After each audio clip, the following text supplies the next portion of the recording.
Welcome to partialarc.com. Don't do that.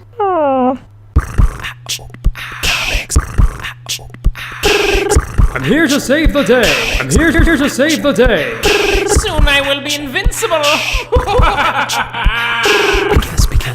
Because comics. Welcome to Because Comics. This is episode 73. I'm your host, Jay Jones, and I'm joined by my co-host, the haberdasheried Mike Christensen. Mike, I can tell already by that reaction that you know exactly what haberdasheried means. Mm-hmm. First off, haberdashery, not sure if it's a word, but... Doesn't sound like one. Haberdashery is definitely a word, and a haberdasher is actually an occupation. Fun fact. And should it be everybody's word for today? Do you know? Do you want to know what an haberdasher is? I'm sure I do. It's a person that sells clothing. Yeah, that's why I thought it was something clothing related. Yeah, of course, with a name like haberdasher, you would imagine clothing is involved. I imagine lots of things. Yeah, it's a fun word to say, though. Haberdashery, yeah. Yeah, haberdashery. And haberdasheried is what you're all about today, sir. Haberdashering? Yeah. How have you been haberdashering lately? How long can we keep this bit going? I feel like it's done. It's pretty much dead, right? Awesome. Comics, guys. Let's get into it. Every episode, we talk about the comic books that we are reading. And Jay, what should we check out on the comic book shelves? Well, everyone, I went and I checked out one of DC's revamps on a character that I think everybody knows, called Superman, Who's that? Superman? He's son of Krypton. He can fly, leap tall buildings in a single bound, X-ray vision, laser vision. Doesn't ring a bell. Frost vision? Ooh. Maybe. No. Sometimes shot a little version of himself out of his own hand. I know who you're talking about now. There we go. Yeah, see, that nailed it. So Superman has been rebirthed with the new DC Rebirth, which I covered a while ago. And the new creative team is Peter J. Tomasi and Patrick Gleason. And Patrick Gleason is also doing the art for the book as well. And it is just delightful. So it is interesting because I've had kind of a tough relationship with Superman comics for a while now, especially with the previous New 52, because I just wasn't a big old fan of New Superman. He was young and angry and just not really what I was looking for in a character. I know a lot of people liked him, I think, maybe. Some people did. Yeah. And I think that's good and that's great. He just was not my kind of Superman that I really enjoyed and was looking forward to. I really like, All-Star Superman is a great example of Superman. I really like, even Superman Birthright was great. Yeah. Those are the Supermans I really enjoy. And this creative team has really brought back that feeling of that older, original Superman, quite literally by bringing in the original Superman into the storyline. So if anybody doesn't know what I'm talking about, when I covered about DC Rebirth, they talked about how, in that series, the world was wrong and, things were changed and they need to be changed back. So, quite literally, this story kicks off with the death of Superman in this current New 52 timeline. The new, younger, angrier Superman dies, and apparently this other Superman came into this dimension. He's from another dimension. And he brought his family with him. He brought Lois and his son John. And for Jonathan Kent, is Superman's Earth father. It's very nice. Which is very nice. And what's really funny is that, especially in the beginning of this comic, you see him in, when he's helping young Superman before he dies, he had, the goatee and had, the black spandex with, the white S, kind of from old Death of a Superman story, where Superman comes back. If anybody has ever checked that out, I highly recommend it. I think I brought it up on a previous old time poll we did a long time ago. In our 1 year anniversary. Yeah.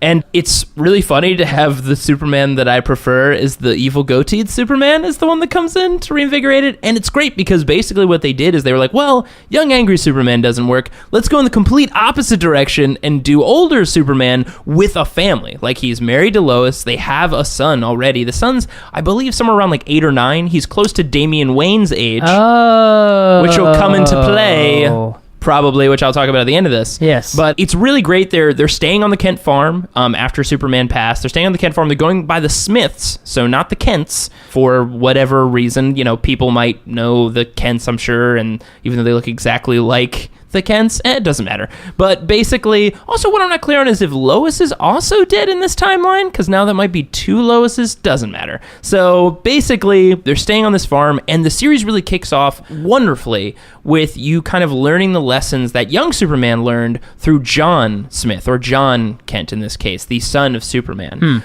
And you see him, like, them on the farm in, like, one of the first issues talking about, like, hey, son, remember, no powers unless I'm under supervision.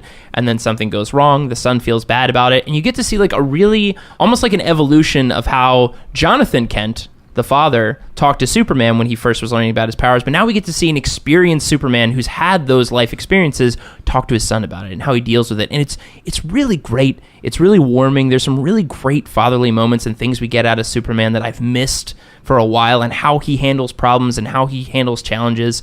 And there are really great, like, classic Superman, like, rip open the shirt big S moments in this series that is just fantastic.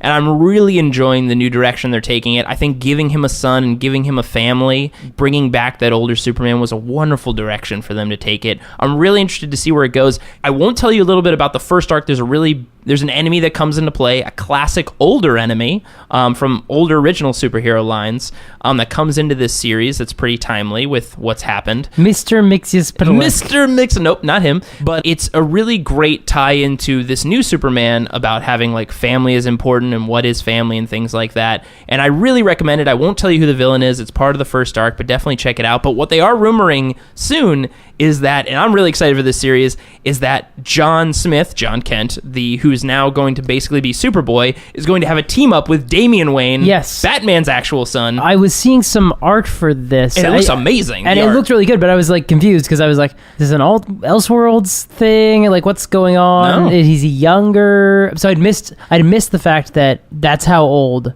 Superman's son was. I knew Superman was back. I think I knew he had a child, but I don't think I realized how old that child was. Yeah, and now he's at the perfect age with Damian, and the son and John in this series is great. I cannot wait for him to be teamed up with Damian Wayne and see how that goes down. Yeah. The costume for Superboy, he's basically Superboy now. The costume for Superboy is really cool. They kind of basically take a spin on, there's these, of course, Superman is an icon around the world, so, like, you can go to a store and buy a leather jacket with a Superman. I mean, you can do that here, but it's basically the son finds, like, a cool, young, like, little Superman leather jacket that he wears around as Superboy. It works really well. It's a really cool new take on the Superboy costume. So, but not like the leather jacket. Not like the leather jacket that Superboy wore in the old series, where it was like, the open leather jacket with, I believe, was it ripped sleeves? I think it was. No, it was rolled up, I think. Oh, okay. But yeah, it's a really cool new take on Superboy, and it's just darn enjoyable, everybody. So highly recommend it. The new Superman series with the new creative team. So that's my pull. Mike, what is your pull for this episode? My pull is Chimera, which is a comic from Comicker Digital, which is a sort of independent artists platform. The writer and artist is Tyler Ellis, and it's a really cool series because it's set in space, but it feels much more sort of fantasy-esque. It reminds me a lot of Saga. Oh, okay. Actually, especially the art. It's very, very reminiscent of... Very Fiona Apple? Of Fiona... That's not right. Fiona Staples. Fiona Staples. Close, but also very You're telling wrong. me Fiona Apple doesn't sometimes go by Fiona Staples? Look, there would be no way for me to know that, but perfect. I find that knowing very little about Fiona Apple... There you go. I find that unlikely. Yeah. The art reminds me a lot of Fiona's work on Saga, and the themes of the book are a little reminiscent in terms of it's science fiction, but it plays like fantasy. Oh, okay. It's also different because Saga is sort of a Romeo and Juliet inspired story. It's the two people from the warring factions coming together, and then the whole world sort of chasing them down and hounding them. This is about 4 sort of outcast characters, mercenaries, but they all have some sort of past elements. There's 3 issues out at the time we're recording, and each one has a little side story of flashbacks to one of the characters' pasts. But there's 2 major storylines going. One is these 4 figures who are working on getting some sort of artifact from this fortified location and trying to avoid something that they refer to as a demon. Whether or not it's an actual demon, whether it's like something that is, for all intents and purposes, demonic or like a demon of sorts, like, or whether it's just the word that they're using for it, it's not entirely clear. The other major storyline are these priestesses of God and hanging out with and talking to God. Whoa, what? Seems to be, again, I don't know if it's ours, like we have one, like everyone here is like, yeah. Look, Mike, if there's one thing I know about humanity is that we have definitively across the entire world decided upon one single God. Yeah, everyone's on the same page there. Everyone's on the same page. I guess that's one of the main questions, is that in the series there is this character, this God, but there's also this other sort of pantheon that we are hearing referred to as false deities. And actually one of the characters who I believe is referred to as a demon is in that pantheon. So there's this sort of element of, this religious war that's going on behind the scenes, and we're still getting very, very few details on that. I feel like the god character is a little bit morally ambiguous, which is, interesting, certainly to... Like, that's not unusual for a religious war storyline. Less unusual when God's a character. Yeah. Like, when when God is sort of showing up and saying, like, hey, this is what I'd like to do, and then I'd like you to do this. And be like, I guess, I feel like I'm not sure if I'm meant to trust God in this book. Because it's not like they're doing anything, like, super duper murdering children or whatever, but it's like, right, but it's close enough where you're like, this feels off. They're just like, this behavior is like an emperor or like a king, and not even like a bad one, but like one who's got secrets, but also like that's kind of shady for a god to say. The or a, just if you're the or a god, that's a shady thing for you to say. And right now these plots are sort of very separate from each other, but they are definitely slowly weaving together. Yeah, I mean, the priestesses are very aware of what's happening with these other characters, even though they are not apparently as aware of what the priestesses are up to. And it's not necessarily clear who's good or evil at this point. We've got people that we're rooting for on both sides, or rather, people we are emotionally invested in on both sides. But it is strange to see like certain things happen in the book and be like, I don't know whether that's okay yet. I don't know whether to trust that happened. I don't know if these people want the best for the world or just for themselves. It's weird. So it's interesting to see the story play out, and it's a nice slow burn as the plot is unfolding. And I really like the series. It's really well written. The art is incredible. So yeah, Tyler Ellis, check it out. That was a great pull. Thank you. And that'll take us to our main segment. Mike, kick things off. Thor, whom the gods would destroy. Hopping into the Wayback Machine. I love that machine. Thor number 126 to 128. Written by Stan Lee, art by Jack Kirby. Ooh, I love this creative team. Back in the day. And I believe this is the first time the series changes names from Journey into Mystery. Oh, because that was the name of the series for a long time, and I think up until 125. And then we switch into 126 with Thor proper, because they were like, no, it's just, this is what we're doing with this comic. It's just about Thor now. It's just about Thor all the way. So some things that happen in 125 that are relevant. I'm not talking about 125 except to put a little context in. Thor has been denied seeing Jane by Odin. Oh, sad. But he had to pass a rite of passage. He had to fight his way out of Asgard and had to beat up his best friend Balder. His best friend who's never been in any of the movies. Yeah, of course. And it's part of a rite of passage, partly penance for telling Jane his secret identity as Donald Blake as Thor. When Thor's secret identity mattered. Yeah, like why? Well, it is what it is. And he made his way back to Earth. He found Jane, but she's out with Hercules. What? Because Thor and Jane were in a bit of a rough spot. Not that she's on a date with Hercules necessarily, although tell him that. Was this issue called The Great Cockblock? I don't know. I don't think so. But Thor gets jealous, hits Hercules, and that's where we pick up with 126. Ooh. As they fight and tumble out of the restaurant and immediately slam their maces together. The metaphor may not be deliberate, but it's certainly appropriate. Wait, Hercules also has a mace? Yeah, he does. I didn't know that. Yeah, he's got a mace of power. Oh, it's just called a mace of power? I don't know what it's called. It's a golden mace. Fair enough. Yep. Thor says he doesn't want to hurt Hercules, but show that power misused is power abused. But Herc's in battle mode. Herc Did that battle. catchphrase ever stick for Thor? Kind of like with great power comes great responsibility? Power misused is power abused? I don't think Thor coined that one. No? But the Herc's in full battle mode, and it's not like Thor backs down from a fight that easily. So, Thor's ever the first one to be like, whoa, guys, we should think about this for a minute. Thor has more on the line, too. He's been kept from seeing Jane for months. So if he feels like something's getting in the way of that, he's not going to take that super well. We cut to Asgard, and the Asgardians are all picking themselves up and dusting themselves off, and Heimdall got barreled over on the way down the Bifrost. And Odin's not super pleased that Thor has apparently broken his laws, so he watches the fight and he prepares to apply punishment to Thor for his actions. Oh! And he's just Do waiting. you think like a night in where like he doesn't get to go out and ride all the flying Viking unicorns or whatever they got up there in Asgard? He's waiting for the right moment to set his sentence. Meanwhile, in the streets of New York, Hercules shoves an 18-wheeler into Thor, but the only one of them who takes any damage is the 18-wheeler, which just gets accordioned between them because, like, you know, I don't know why you thought that I've got a deadline tomorrow, Crush.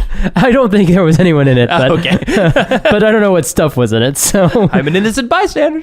Thor actually is trying to put safety first. He's throwing his hammer, but he's like, don't worry, immortals, it's not going to hit any of you. Hercules is making no such promises. Thor is... I just like this somebody like going down the street like smashing things but like yelling, don't worry, everything's going to be fine. Crush, boom, explosion. I mean, can you imagine how horrifying it would be, though, if two super people fought in a city and destroyed things and apparently didn't care about public safety? Like, if that would be even worse, Mike, but I can't imagine anyone, let alone just a slew of creative minds. Or a hero in a red cape would never do that. Minds. A slew of minds would get together and let that would happen. Yeah, that would never happen. No, Certainly not in a multi-million-dollar film that meant to launch some sort of franchise. 'Cause that would set the tone entirely wrong. This feels familiar, but we should continue with the comic. It certainly wouldn't make us angry for 4 years. I think it has been 4 years since that movie came out. Venom still pumping through my veins. Thor's not exactly pulling his punches, but he's very conscious of, where he's hitting. And he does shout at Hercules that strength alone is a hollow virtue, son of Zeus. Without conscience, without respect for those who may be weaker than thee, thy power rests only on pillars of sand. Hercules doesn't care about right or wrong. The ecstasy of battle is my reward. That's my Hercules voice. That's a good Hercules voice. Thank you. The ecstasy of battle. All right. Yeah, I mean, is that really surprising in any way? No, not at all. No. Herc pins Thor to the ground, and they're about to deal fatal blows to each other.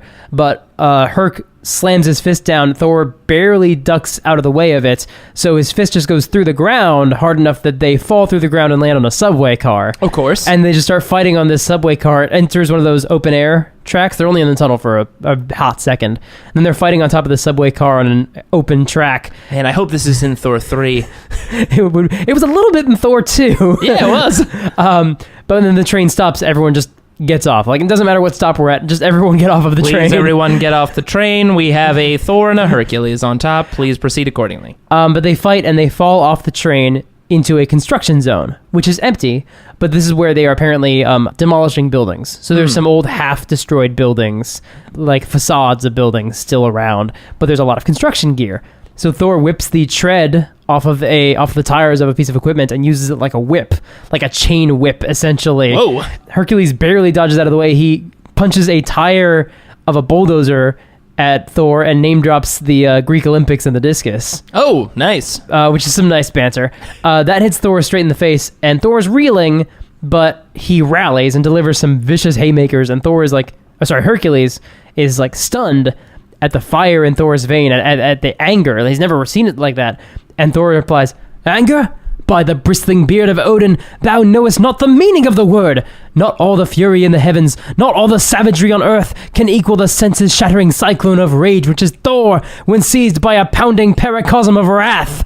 Pretty nice. A paracosm is a sudden attack or violent expression of a particular emotion or activity. Thanks, Mike. Odin is watching this on his little computer screen because it's Jack Kirby and it's great. Is he on his little iMac up there? And he calls iMac. He's just like sitting outside with a coffee. And he calls his advisor Seedring the Merciless to his side. Someone who is much more reason and rational thinking than he is emotion. Because Odin is aware that Thor has to be punished, but he can't bring himself to do it. Odin can't? Yeah. He loves his son. He can't bring himself to do it right now. So he passes the Odin power to Seedring. Seedring points at Earth and zaps half of Thor's power away. Oh, no. Thor gets knocked down by Hercules, and Hercules picks up a nearly demolished building facade. And, it's basically like a 3-story building, but, the front of it, and drops it on Thor. Whoa. And Thor manages to use Mjolnir, prop it up, and just enough that he can roll out of the way. Thor picks up a machine over his head, like a bulldozer sort of thing, but then he can barely lift it. And so it's over his head, and he's like, wait, no, crap, I can't. this is too heavy. And he's about to get crushed by it, and Hercules kicks it away, says, "Oh, that's not gonna rob me of this victory," and just wallops Thor and beats him. Oh no! And crowds and news cameras flock around Hercules, and he's all popular, and someone's like, "We should put you in the movies." And he walks off riding the wave of cheers. Thor mopes away, and Jane starts to follow, but Thor doesn't want any part of it. He doesn't want her pity. And Jane hears Odin's voice, quivering with desperate pride, the narration tells us. "My son was not beaten. His victory was stolen from him, stolen by a shamed and remorseful father. He fought like the true son of Odin. He bore his defeat like a god. But now, he hath need of thee. He hath done penance enough. Go to him, woman." And that's what Odin said? That's what Odin says. Interesting. What? All right. 127, called The Hammer and the Holocaust. Whoa. Well, just What a in name. terms of a fiery destruction. Yeah. Still evocative. What a name. Thor leaves Jane. He doesn't want her sympathy and says, "For one brief fleeting instant of eternity, a god hath dared to love a mortal. Till the universe crumbles, my heart is ever thine. Let that be our epitaph and our glory." That's what Thor says to her? That's what Thor says. Oh, and he see? flies away. Meanwhile, Hercules is approached to be in the movies, and we cut to the movie studio, Stardust Studios, that is being totally redone by these huge pieces of modern art. Like, imagine Jack Kirby drawing modern art. Nice. And these huge things, they're like, yeah, this new producer, like, really wants to rework how the set looks and, like, how the studio looks, like, and how the offices look, and it's all this really weird, colorful, shiny, abstract devices. The producer's name is Pluto. Oh, is it? He's a man in a white suit and a red ascot. He's got sunglasses on. He's balding, but he's got, like, shoulder-length black hair and a mustache that goes only from the corners of his mouth down to the edge of his chin. And he speaks with his slaves who are running the underworld in his absence. Of course. Because it is that Pluto, yes. I was going to say... Was that unclear? I think it was pretty clear for me. Okay. Do you want to clarify how the name of Pluto is in Greek mythology? Certainly. Is the dog of Mickey Mouse. Okay, great. I'm sorry, I have my notes wrong here. He is the God, not dog. God of Mickey Mouse. All right, there you go. Also Hold wrong. on. Almost there. God who rules the underworld. Do you mean Hades? I mean, they probably should have used Hades, but... Well, they said Pluto. Well, actually, no. I mean, Hercules and Heracles, I don't know which one is the Greek and which is the But the Roman. thing is, it's... Thor directly referenced Zeus in his comment, right? Oh, yes, that's a good point. Yeah, Yeah. no, it should be They Hades. should be, if they're going to reference the pantheon of the gods, they should at least stay in the same pantheon, right? Well, to be fair, Greek and Roman, they basically are the same pantheon. It's just different they are. names. I'm just saying, but different names. I would say a lot more people recognize Hades than they do Pluto. I mean, I guess Pluto's a planet. And also a dog, who is the ruler of... Anyways, guys. But anyway, the underworld is going fine in his absence. It's always the same. And he says, no, that's the problem with it. It's just the same monotonous, like, I'm going to trick Hercules into ruling the underworld in my stead. Okay. Which, for those who've read the Hercules myths, that is entirely in character for Hercules. Mm-hmm. He could easily get tricked into this. Thor flies away from New York City and sits on a tiny island in the middle of the ocean just to think and mope. Yeah.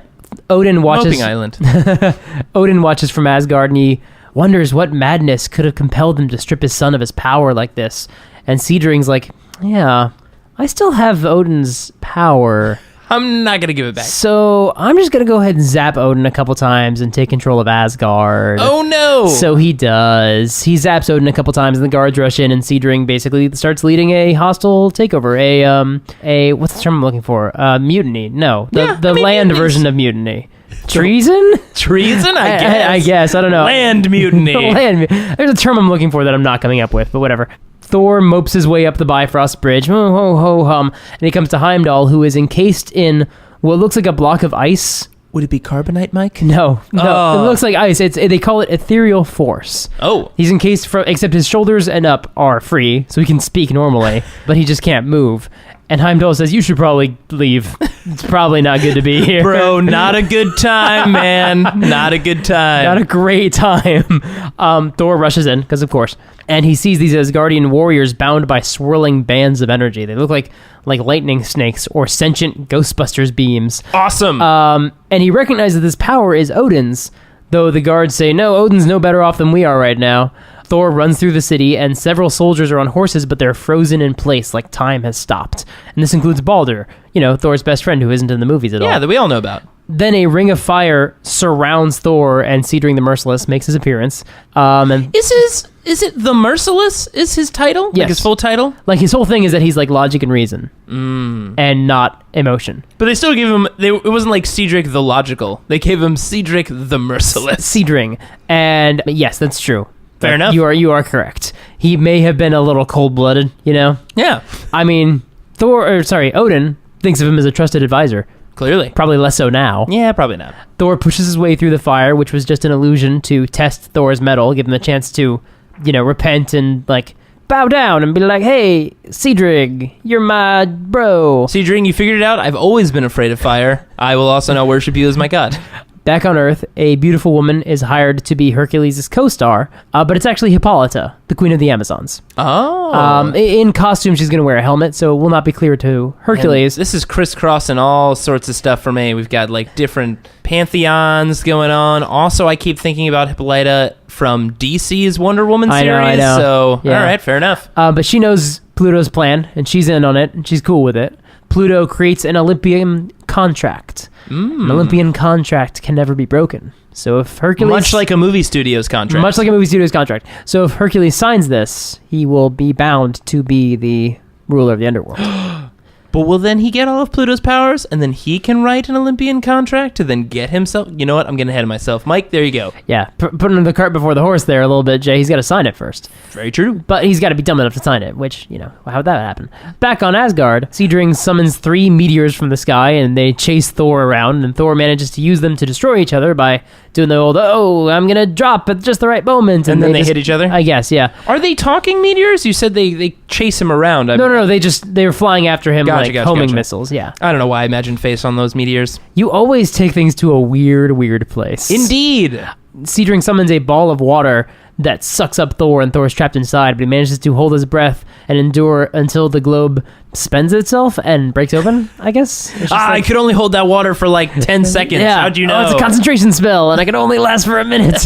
They fight, but Thor can't land a blow. There's this force field thing. So he runs to Odin's chambers, and he runs to the Odin sword. Oh, The Odin sword is about 15 feet long. that's pretty long. It's in a scabbard. It's on a dais in the middle of the room. And Cedring doesn't want to hit the sword, so he zaps lightning carefully at Thor. He doesn't want to hit the sword because, he says, as all of Asgard knows full well, when falls the Odin sword, the cosmos itself shall vanish. Wow. That's, yeah, maybe I'm don't not- throw lightning around the Odin sword. Yeah, Thor picks up the sword and threatens to drop it. And says, yes, all of Asgardians... I will destroy the universe. Basically, all Asgardians would prefer death to being ruled by Cedring. What about everybody else, though? What about, like, Earth and, like, Jane? Or, everyone else that's not on Earth or in Asgard? Cedring doesn't press the attack, and he reasons that if the Odin power can't defeat one warrior, then it's not worth the lives that Thor is putting at risk. So he sends the power back to Odin, and Odin shows up. He's like, you done messed up. Just like that. Good job, son, threatening the universe. Now put that sword back down, please. Odin tells Cedring to get out of his sight, though he thinks to himself, that guy's not getting very far. Like, I've got guards everywhere. Just leave me alone Why did right you just now. tie him up there? Well, because he's got to go pick up the sword because Thor's about to fall over. Oh, And good. Thor manages to put it back on its cradle and then drops to the ground, and Odin picks him up and carries him away to his chambers to rest. That's nice. Issue 128, The Power of Pluto. Good name. Thor is resting and recovering for most of this issue, and Cedring receives his punishment. He is sent to the world of the rock trolls to rule over a bunch of little monsters who can barely grasp the concept of simple tools, and immediately who they worship as a king. The king that we have, longed for. The prophecies are complete. And he's like, these guys are the worst. No! They don't understand things at all. So pretty good deal. I mean, quite to honestly... be made the ruler of like an entire group. It's like, you want to be king? Here's being a king. That'll show you. That'll teach you. Why didn't we just lock him up? Just put him in an isolation cell forever. I don't know. It's silly. Hey, back on Earth, the Stardust Studios lot is crazy looking. There's huge statues. There's Kirby structures. And Herc meets his co-star, who is Hippolyta, but she's wearing a face helmet, so we cannot see her eyes. I mean, can't see her face enough to know that it's her. Right. A huge troll-looking monster just walks up out of nowhere and ambushes Hercules and punches him. And Pluto, who I guess is not going by Pluto, like his name is not known to Hercules, because that would be kind of a giveaway. Yeah, I guess so. It'd be like, oh, wait, you're Hades? It's like, I am. Damn, why did I say that name? I'm a movie producer named Mr. Hades. No one guessed my real name is Pluto. You'll never know. Pluto says that this is just a mechanical device. This is her screen test. I can't just hire you. I gotta be sure that you can do this stuff that you can do. Now, look, don't ask where I got this troll from, because I'm just a regular movie producer. Nothing shady at all, but please fight this thing first. Hercules throws a few punches, and Pluto says, okay, that's enough. We don't want the expensive robot to be damaged. Yes, that's all we need. The role is yours, Hercules. Hercules reads the contract, and he's like, hey, what's this clause about ruling the netherworld? Like, immediately. It would be great if it's like only the second paragraph. Like, Hades is just like, he's an idiot. He's not going to read this whole thing. But Pluto and Hippolyta say, oh yes, no, that's the plot of the movie. In the movie, you become the ruler of the underworld. And he's like, all right, that's fine. And he signs with his thumbprints. And they're like, no more questions asked. One question asked, and very, very meager answer given. He's like, I'm satisfied. And no follow-up at all. Pluto immediately reveals, nope, that contract was binding. That was real. I'm actually Pluto. That's Hippolyta. She's your spurned ex-lover. And then the floor opens up, not like dropping anyone in, but there's this basically huge door in the floor that opens, right, revealing stairs leading down to this like fiery red abyss, just this winding staircase. And probably looks awesome with Jack Kirby art. And then Pluto presses a button and two more of those troll warriors arrive, and he says, well, unlike the robot, these ones are real, which means, wait, so that was a robot yeah, troll? Which means Pluto, who has access to these troll monsters, built one.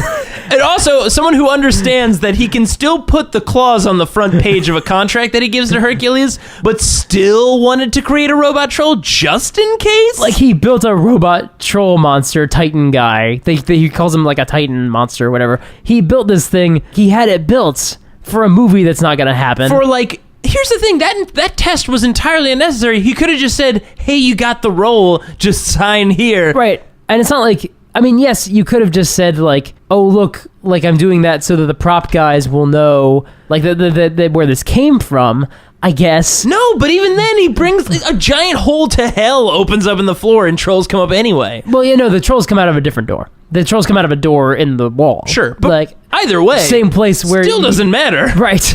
Is so bizarre. Man, that guy's got a lot of time in his hands. During all of this, Thor has been training, he's been recovering his strength, and he asks Odin to send him back to Earth. And he finds, you know, he is sent back, and his hammer leads him to Hercules, and Hercules is just fighting a sea of monster warriors. Oh, God. And Thor's like, all right, time to fight stuff, this is what I do. Pluto and Hippolyta see that this fight is not going their way, especially once Thor shows up, and he's like, all right, cool, we're going to go to Zeus, and we're going to make him make Hercules honor the contract. So they teleport away. Zeus, god of thunderstorms and king of the gods, also god of contracts, apparently. It's like, hey, get your son in line. Hercules smashes the monsters and wrecks the studio, and the monsters flee back to the netherworld, and Herc explains what happens, and Thor says, the Prince of Power, doomed to spend eternity as ruler of, and prisoner in, the accursed netherworld. It is almost beyond belief. Then this is no time for us to wage a final battle. Thou hast a far more terrible fate to face. And then Thor just kind of wanders off. Wait, he just leaves him? Well, he just sort of wanders away, and Hercules wonders, the thunder god departs. Shall I ever know his like again? It's like, wait, then where's he? Wait. So if that's the question, then where is he going? Yeah. Thor's like, oh man, you've got a terrible fate ahead of you. Sorry about that. Bye. And it's like, just walks away. It's like, I bet he's gonna be in the next issue. Like, because it's called Thor. Like, well, I've seen the cover, and it's him and Hercules side by side. It'd be a little misleading if they weren't. But like, where are you going? He's just like, no, I need to see Jane. Like, I'll be right back. I mean, you do know the entire reason all this went down is because I wanted to see Jane. You know what? I didn't tell you everything. I gotta go, though. Yeah, so that's the issue. Wow, all right. And Hercules is left being like, well, I guess I won't see that guy again. On with my life. That sucks now. I'm sure we'll maybe get to the next story at some point, but that's where we're going to cut it off for this time. Wow. If you want to know what happens next, guys, check out Thor number 129. That is very exciting. That is a great main segment of how Hollywood works in old Marvel comics. And today. And today, yeah. Apparently, sometimes the god of the underworld can come up and get you to sign contracts and build robot trolls. That's how we got our jobs. Yeah, fair enough. All right, guys. Well, that was our main segment, and that'll take us to our game, Super-Mundane. All right, this is Super-Mundane. This is the game where I will sometimes try to, name a mundane task or activity, and we'll have to decide which hero of Marvel or DC would be the best and who would be the worst at doing said mundane task or activity. For this episode, it is who would be the best and the worst school counselor. Now, you got to be someone that can give some wisdom, right? But you also got to be dealing with kids. So you can't give like a complex, like a Rubik's Cube of words to someone, because it's got to be digestible and understandable by a child. Understandable, it's a word. Understandable. I'm so glad you got there before I did. By a child. So How old are these kids? I'm going to say a high school counselor. Okay. Because high school kids, a little bit trickier than I would say like middle school and grade school. Well, I mean, and you're also like deciding where to go to like college, or if you're going to go to college. that's what I mean. Yeah. So it's a higher reading level. You don't have to worry about the words as much, but the content is very important because kids go through a lot in high school. That's true. Spider-Man, Why Spider-Man? because he's been through it all, man. That's true. He has been through it all. And he could conduct the conversations upside down. No, he probably wouldn't be in Spider-Man gear, or maybe. I feel like he would be a pretty good counselor. Yeah, I guess he has been through like literally just the worst. Because he's been in high school for, like 50 years. So he's seen... My girlfriend cheated on me. Hey, let me tell you about the time that my girlfriend Oh, no. cheated on me with my arch nemesis and then had super babies. And those babies came back and tried to kill me. I pushed one of them off a bridge. Look, we don't have to get into it. I bet he's fine. What I'm trying to say is it's going to be fine. Yeah, you will get through this. Wow, you're right. It does get better. He's like, whoa, let me stop you right there. It kind of gets better. Also, if there's anything going on that like the kid needs like Spider-Man help with, Yeah, then that's Spider-Man true. can go and show up and help that person. That's true.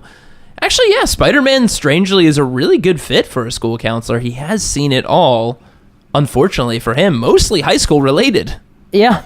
And I mean, he's probably got an in with some good like college, things in the area, like especially if they're going in for like technology. He'd or be something really like that. good at college prep. He'd be able to give like some good like references and like probably some good courses he should check out. Yeah, Spider-Man would actually be really good. I think Spider-Man would be really good at being a counselor. Wow. All right, so who would be the worst school counselor then? Someone who just give all kinds of the wrong advice about high school. Who left high school with maybe the completely wrong perspective? I mean, Raven would be pretty bad. Raven would be okay. Not that bad, but not that good. I mean, Jason Todd is dead, so he'd probably be pretty bad. He kills people with guns now. Yes, I feel like I feel like he should be disqualified for that. Yeah, probably.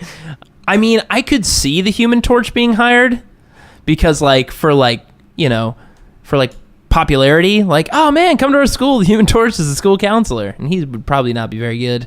He does not have a firm grasp on reality at all. He lives in the Baxter building. He has fire powers, and he's a celebrity at age 16, 17. 18 at max. Yeah, that's how old he became. He has Human a Torch. really bad perspective on what high school is, how a kid should act at the age that they are acting, and also just a complete disconnect from regular people. So I mean, I feel like Johnny Blaze would be pretty bad. Johnny Storm. I say Johnny Blaze. Johnny Blaze would also be bad because Yeah, he's Ghost Rider. He's Ghost Rider. But I feel like we do use Ghost Rider a lot. quite a bit. Just because he's bad for most regular encounters. Oh my Yeah. god, he'd be so bad as a school counselor. Yes, he would be. No, I'm thinking about that What too. did you do at that party? Yeah, he would be quite bad at that. Swamp Thing? Yes, he'd be quite bad. He'd be really bad. Oh, who did that make me think of? Rats. Man Thing? That must be pretty bad. Mostly because he'd probably just teleport you somewhere. The Punisher. You remind me of my son. Oh, brother. Didn't even think about that. He just starts bawling in the middle of the session with the kid. Listen here. This is my hunting knife. Take it with you next time. Kid's like, what? I think Punisher would be bad, but I don't know why anyone would give the Punisher Frank Castle a school counselor. I think he might go undercover. As a school counselor to figure out this drug ring in high school and take down a teacher, I guess. Yeah. Matthew Murdock. Nah, he'd be fine. He'd know if the kid was lying. Yes, that's true. And he interrogates people all the time in court. Yeah. And in his regular superheroing. So he'd be fine. Iron Fist would be fine. I'm just going through the Defenders. Jessica Jones probably wouldn't be good. Jessica Jones would be really bad. Jessica Jones would not be a good school counselor. She would be terrible. Oh my goodness, she would be bad. She'd be so bad. She's a mother and she's still not have her stuff together. She's still not good, yeah. Like, no, I'm sure she's a fine mom, but like she's not ready for helping kids through their problems. No, and that's the thing. Like, I could actually see Jessica Jones getting like a part-time job as a school counselor, or like whatever situation arose. Like, people like would either know her from the neighborhood or whatever, say like recommend her for it as like a part-time deal, or like she was using it to get, she was masquerading as a school counselor to get like private investigator information on like a shitty teacher or somebody at the school. Mm-hmm. So like Jessica Jones could probably get the job and would be really bad. Yeah. She'd be drunk, probably, in those counseling sessions. Very likely. Ooh. Very, very self-effacing, but not in a helpful way. Ugh. Yeah, I think Jessica Jones would actually be the worst. Fun fact, she used to have a crush on Peter Parker. I didn't know they were that. in high school. What? Yeah. That actually works out quite well. Yeah. It all ties together, a nice little bow. Well, guys, I think that's our answer. So we've got our best is Spider-Man. He's good at something. Yay! And our worst is Jessica Jones. She's not good at as many things. Well, guys, that was episode 73 of Because Comics. We'll be posting a new episode every other week. If you'd like to download more episodes or check out other similar podcasts, head over to partialarc.com. Of course, you can email us any questions at becausecomics@gmail.com or follow us on Twitter, Instagram, Facebook, and Tumblr, all at Partial Arc. And be sure to check out more content from our comic boy wonder, Mike Christensen, at partialarc.com, where he writes articles every Tuesday and Thursday. Thanks for listening, and remember, YouTube is full of videos of people watching the ending of Empire Strikes Back for the first time. Wait, what? Really? Well, most of them are kids, but not all of them are kids. Some of them are adults. There's one where it's like a grandmother, and it's amazing because their expression is almost always the same because their worldview just gets shattered. Because comics.